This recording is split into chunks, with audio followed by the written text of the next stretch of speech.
Okay, so once you have all the strings off the guitar, you're going to want to start by putting in your top string, your thickest string, the E. What I like to do is give it a little bend right at the base of it, so it looks like this. And then you're going to pull out your pin, and there's little grooves in the pin right there, and you want the string to rest on those grooves. So stick it in the hole with the curve down.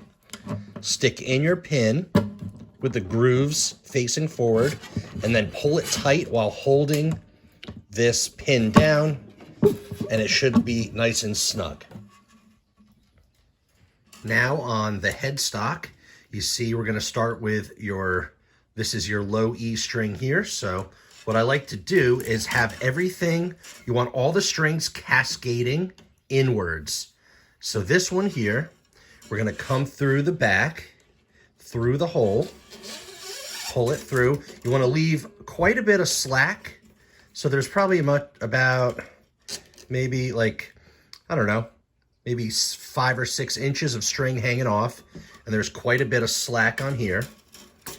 And then you want to go ahead and wrap the string around and over the tail end of the string, and then hold that down with your finger. So take the tail end, wrap it around the leading end here, hold it down with your finger, and then, if I can find it, there we go. Take your string winder, and you want to wind so it's spinning counterclockwise, and that'll allow the string to be falling inward. So hold that there tight so it doesn't slip out. Start winding, and then wind it until it's pretty tight. Don't go really tight, but just a good amount until the slack is gone. And hold your finger there because it'll allow it to wrap around the peg, the string peg. And sometimes if it gets caught, just move that tail end over. Hold that there tight, and then just keep winding until all the slack's gone. And then once it's kind of getting tight, you can move your finger, wind it up. Wind it until there's a little bit of sound. Don't over tighten it because we'll go ahead and tune it later. So we'll go ahead and do the next string down, which is the A string. Same thing, give it a little bit of a bend so it's got a little hook to it. Pull out your peg, stick your string in the hole, put the peg in with the groove facing forward, hold it down tight, give a little tug on the string, and that should be nice and tight in there. If you see them starting to pop up, just push them down with your thumb. That'll secure them.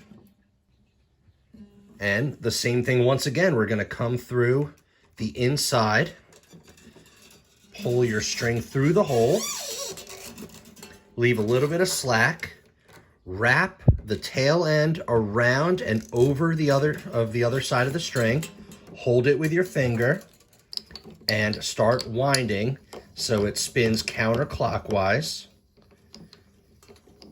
until the string gets a little bit of tension. And like I said, you can just move this thing out of your way if it starts to get caught on your finger. Keep winding. Make sure your strings are in the grooves on your nut here. Make sure they're all lined up nice. Just tight enough to make a sound. We'll put the strings kind of off to the side here. We'll cut those when we're all done. All right, next string. If you're using D'Addario strings, it's the black one. That's your D string. Once again, give it a little bit of a bend. Pull out your peg, stick it in the hole. Use your peg to push down. Make sure that the little ball end of the string is deep enough to catch underneath the bottom of your pin. So you gotta stick that down, make sure the groove is facing outward. Pull it tight. There you go. Should be nice and snug in there. Like I said, just push those pins down if they start to rise on you. And now let's wind it on. So now we're doing the D string. If your headstock looks like this with 3 and 3, you want to go this is your lowest string, E, A, D, and then backwards, G, B, E. So that's your lowest string, that's your highest string. So this is our D, which is the top peg, top left peg. And then you want to go through the hole from the inside of the peg.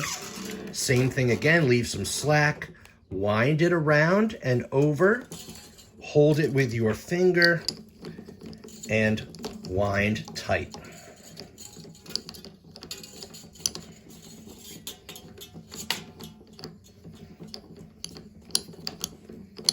Counterclockwise, you want all the strings cascading inward. Make sure your string is in your groove on the peg. Give it a little pluck as you wind, and then once it starts to make a sound, you know you're good to go. And then we'll keep going. So I already had my G string on the guitar from before, so I'm leaving that one. But now we're gonna move on to the B, which is the purple one here. Pull out your peg, stick it in the hole deep enough to catch, stick in your peg, give it a nice tug so it's tight, and then we'll wind it on. Same thing as before, we're going into the middle right peg, which is our B string, B as in boy. You want to leave a little bit of slack, wrap it around, hold it with your finger. Gets a little tricky, and then we're gonna have to wind so it goes, let's see here. Now it's actually gonna go clockwise on this side, because like I said before, you want all your strings to fall in and not on the outside. So on this side, we're actually gonna spin it so it goes clockwise. And I'll get this one wound up. And we'll move on to the last string, which is the E string. This old guitar has a really tight tuning key, so it's taken me a minute to get this one wound up because it's very tight. It's a little rusty because this guitar was actually in a flood. This was my dad's guitar, and there was a flood in our basement, and this guitar got totally ruined. And then a guitar repair person, a luthier, he fixed it all up and made it like new again. But, you know, it still got its quirks after being in a flood. All right, now it's tight enough. We'll do the E string, and then we'll tune it all up, and we're done.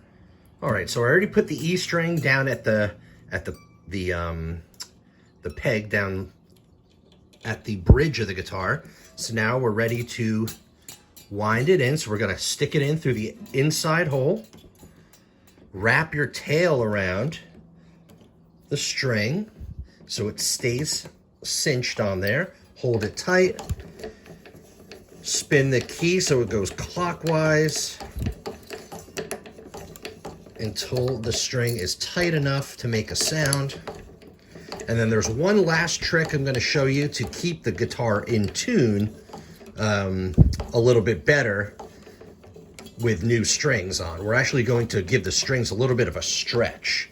That allows the strings to stretch out and stay in tune, you know, after you play it a few times. All right, so now we're gonna go ahead on the guitar here. It's all pretty much tightened up.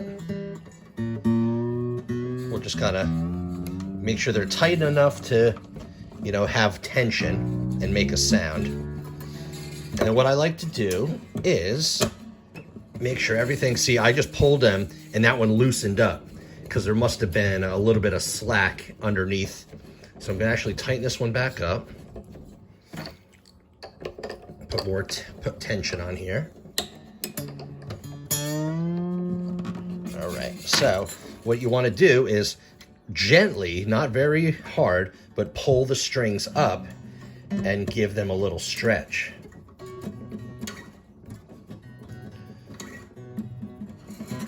I put my fingertips under the string, I hold my thumb on the fretboard, and I gently just give it a little bit of a pull, and that'll stretch out the strings. But you don't want to pull too hard because it might rip the string out of the, out of your bridge pin over here. Like, see this one? It actually popped up. So I got to push it back down real tight, and I got to retighten the string here.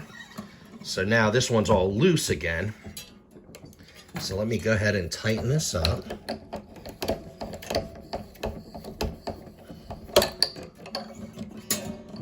This one's having a little bit of trouble because this is an old guitar. We're almost there.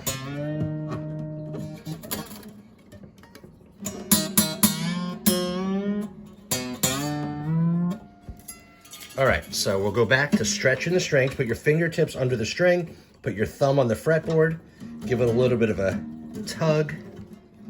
And I kind of like work it up and down like this. So like I'll start here and I'll kind of just move it up and down the neck, give it a little bit of a stretch. Same thing here. Same thing on all the strings. Be very gentle on the thin E string because that one could snap on you.